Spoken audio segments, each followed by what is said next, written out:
Good morning, dear student. Myself Rakhi Vilas Bhagwan from Physics Department JD Patil Sangulkar Mahavidyalay Daryapur. In last lecture, we have to find out equivalent focal lengths of coaxial lens system. Okay, that is next we will discuss about power of the lens. So what is the power of the lens? Power of lens is ability to converse and divert the ray incident on the image. Power आहे, power of lens कशाला म्हणतात? हे जे आहे जे convergent जेव्हा आपण lens मधून इन्सिडंट रे पास करतो ते ती इन्सिडंट रे ड्रायव्हर होते, कॉन्व्हर्ज होते, त्याची ॲबिलिटी किती असते हे कशावरून फाइंड आउट करतो? पॉवर ऑफ लेन्स वरून. हे कशावरून फाइंड आउट करतो? पॉवर. तुम्हाला माहित आहे जर एका सपोज आपण कॉन्व्हेक्स लेन्स कन्सिडर केला आणि त्यातून जर रे इन्सिडंट करत असेल तर तो काय होतो? कॉन्व्हर्जन्स होतो. तो काय होतो? कॉन्व्हर्जन्स होतो. म्हणजे पहा काय होतो? कॉन्व्हर्जन्स होतो. जर आपण इन्सिडंट केल्यानंतर या कॉन्व्हर्जंट रेची ॲबिलिटी काय आहे हे कोण फाइंड आउट करते? Power of the lens. Suppose तुम्ही कॉन्केव्ह लेन्स घेतला आणि याच्यावर जर लाईट इन्सिडंट केला तर तो काय होतो? डायव्हर्ज होतो. तो काय होतो? डायव्हर्ज होतो. ठीक आहे, तो काय होतो? डायव्हर्जन्स होतो.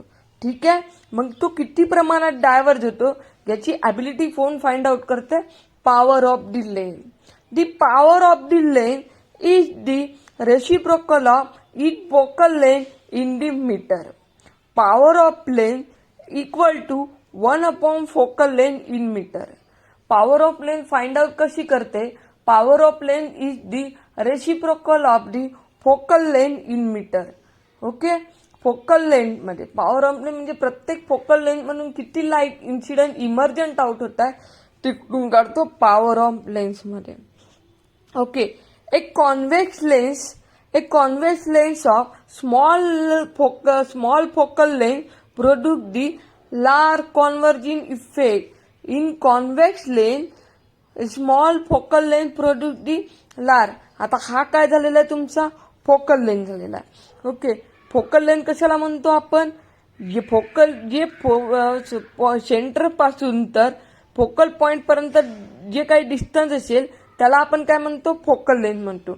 इथून ते या डिस्टन्सला आपण काय म्हणतो? Focal length. जर तुमची फोकल लेंथ स्मॉल असेल तर त्याच्यामध्ये लार्ज नंबर ऑफ कॉन्व्हर्जन राहते. त्याच्यामध्ये large number of the convergence राहते. ओके, जर suppose in convex lens of large focal length produce small convergence. जर तुम्ही एक कॉन्व्हेक्स लेन्स घेतला आणि त्याचा जो फोकल लेंथ आहे तो लार्ज असेल, तर त्याच्यामध्ये small number of the converging राहील. पहा 1 2 3 4 5 आहे. 1 2 3 4 याच्या पहा किती नंबर पॉसिबल आहे बघा. याच्या लक्षात आहे तुमचा जेवढा छोटा फोकल लेंथ तेवढा जास्त कॉन्व्हर्जिंग राहील आणि तुमचा जेवढा मोठा फोकल लेंथ तेवढे कमी काय होईल? कॉन्व्हर्जिंग राहील. When we said the small focal length produce large converging effect, large focal length produce small converging effect. The power of the convex length is taken as the positive. Okay, power of the convex length is taken as the positive. कारण की काय आहे? हे एका पॉइंटला convergent होत आहे आणि power of concave lens is taken as negative. कारण हे काय होतं? स्प्रेड होत आहे. हे काय होत आहे? स्प्रेड. हे पहा ही कॉन्केव्ह लेन्स आहे. ही कॉन्केव्ह लेन्स मध्ये काय होते? रे काय होते? स्प्रेड आउट होते. म्हणून त्याची पॉवर ऑफ लेन्स कशी राहते? Negative. Power of convex lens कशी राहते? पॉझिटिव्ह. कारण हे पहा हे एका पॉइंटला हे होत आहे आणि डायव्हर्जन हे एका फोकल पॉइंट कुठे भेटत आहे? समोर. आणि डायव्हर्जन मध्ये जर तुम्ही लाईट इन्सिडंट केला तो कसा होते? डायव्हर्ज होते. लाईट इन्सिडंट केला तर तो कसा होते? डायव्हर्ज होते. आणि ह्याचा जो आहे फोकल पॉइंट हा फोकल पॉइंट बॅक साईडला भेटते. हा फोकल पॉइंट कुठे भेटते? बॅक साईडला. हा पहा, हा फोकल पॉइंट कुठे भेटते? बॅक साईडला. म्हणून power of concave lens is taken as the negative. Okay, next is the we have to find out power of the coaxial lens. Generally when two thin of lanes of focal length f1 and f2 are placed coaxially and separated by distance a, then equivalent focal length किती भेटलं होतं? काल आपण equivalent focal length काढलं होतं, ते भेटलं 1/f equal to 1/f1 plus 1/f2 minus 1/f1 f2. काल आपण focal length of coaxial system find out केलं होतं, ते किती भेटलं? 1/f equal to 1/f1 plus 1/f2 minus 1/f1 f2 भेटलं होतं. आणि आपण पॉवर काय म्हटलेलं आहे? Power of focal length is power of length is equal to 1 focal length in the metre. 1 focal length in the metre. हे 1 focal length काय झालं? Power of length. 1/f1 can be written आहे 1/f1 can be written आहे P1. 1/f2 can be written आहे दी P2. Sorry, इथे ए भेटलं. Sorry, काल आपण फोकल लेंथ फाइंड आउट केलं होतं, तो किती भेटला होता? 1/f equal to 1/f1 plus 1/f2 minus a/f1 m2. आत्ताच आपण पाहिली पॉवर ऑफ दी लेंथची डेफिनेशन काय आहे? It is reciprocal of the focal length in the metre. That is 1/f can be written as power of length, 1/f1 can be written as P1 plus 1/f2 can be written as P2 minus a 1/f1 P1 1/f2 Pt, where P is the equivalent power of the coaxial system. Equivalent power of the coaxial system. Now next we will discuss about the position of the cardinal point. In position of the cardinal point, firstly we discuss the second principal point. That is, here we have to find out the second principal point. Okay, here we consider two lanes L1 and L2. This lane separated by distance a. Okay, the light ray AB is incident on the lane. The light ray incident on the L1 and emergent out. Then the incident on the L2 and then emergent out.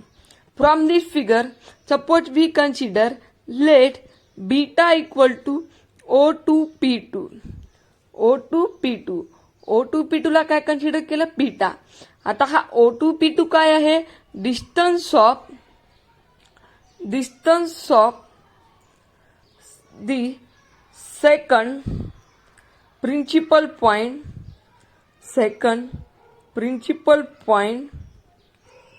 from second lane. आता आपण beta consider केलं, P2 O2 consider केलं, that is distance of second principal point from the and alpha is the O1 P1. O1 P1 काय consider केलाय? Alpha आपण consider करू distance of first principal point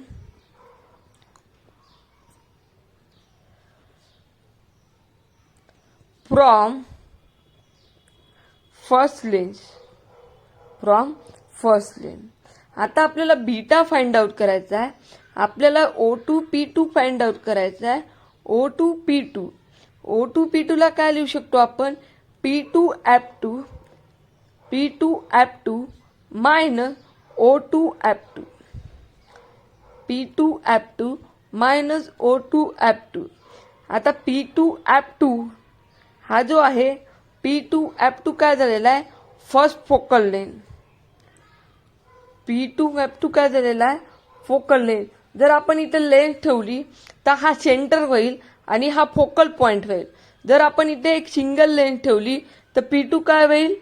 centre होईल आणि F2 focal point. मग ह्यातला जे distance आहे त्याला आपण काय कन्सिडर करू? Focal length minus O2F2.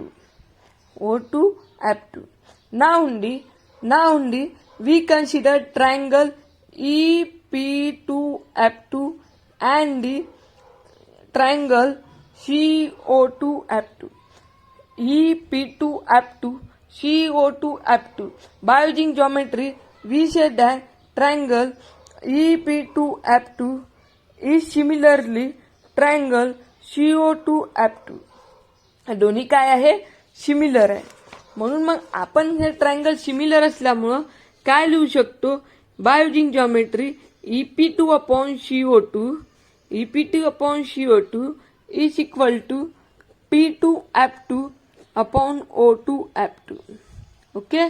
आता या फिगर मधून जर पाहिलं E2P2 काय येईल? हे E2P2 हे डिस्टन्स आणि हे डिस्टन्स एकमेकाला काय आहे? पॅरलल आहे.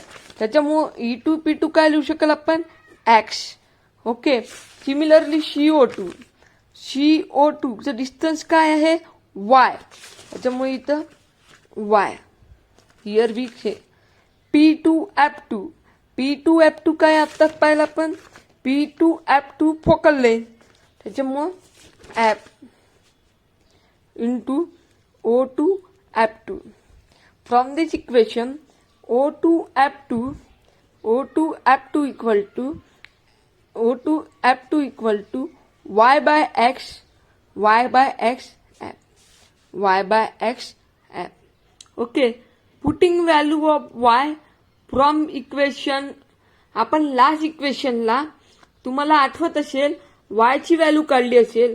y ची व्हॅल्यू आपल्याला भेटली होती x 1 - a f1. Okay. y ची व्हॅल्यू आपल्याला एवढी भेटली. आठवत नसेल तर मागच्या लेक्चरचा व्हिडिओ बघायचा.